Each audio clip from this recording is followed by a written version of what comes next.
बता देता हूँ ताकि आपको बार बार ये जो क्वेरी मन में आता है वो ना रहे। सबसे पहली बात इसमें क्या रहेगा, तो सबसे पहले इम्पॉर्टेंट टॉपिक जो आपका होगा, इम्पॉर्टेंट टॉपिक के इसका आधार क्या होगा, जो पहले के जो एग्जामिनेशन हुआ है, सिलेबस क्या है, तो जो बीपीएससी ऑप्शनल का सिलेबस वही आपका सिलेबस है। उसी में पेपर 1 और पेपर 2 करके दिया हुआ है, पेपर 1 एंड पेपर 2 करके दिया हुआ है।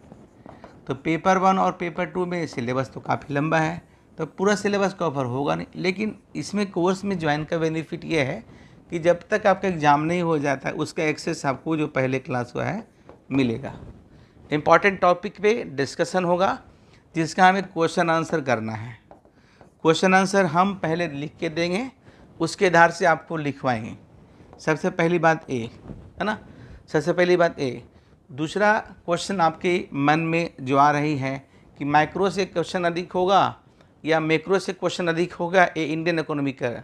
तो देखिए एक तरफ है कि ऐसे समझिए, एक तरफ है micro economics, macro economics, Indian economics, public finance, development economics, Bihar economy, और एक तरफ है इंडियन इकोनॉमी पूरा।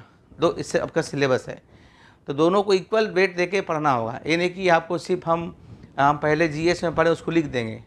तो जीएस में पढ़े हैं वो आप अलग पैटर्न पे पढ़े होंगे। अभी इसमें दिक्कत है कि आपको आंसर लिखना है, तो कितना वर्ड्स में आंसर लिखना है और कैसे लिखना है, क्या नहीं लिखना है, क्या लिखना है।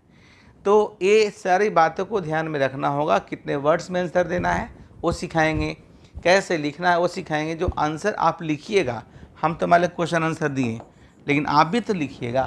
तो आप जो क्वेश्चन आंसर लिखिएगा उसको हम लोग रिव्यू करेंगे इस तरीके लाइव में।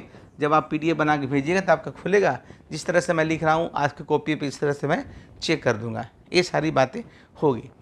दूसरी बात है, इसकी फ़ायदा यह है कि यदि इस कोर्स में ज्वाइन करते हैं, अगर आपका मेंस में भी हो जाता है तो इंटरव्यू तक आपको ये क्लासेज आपका रहेगा, ताकि इंटरव्यू में भी तो कोई क्वेश्चन वही ज़्यादा होता है ना जो आपको अब रखते हैं, जो मेंस में रखते हैं।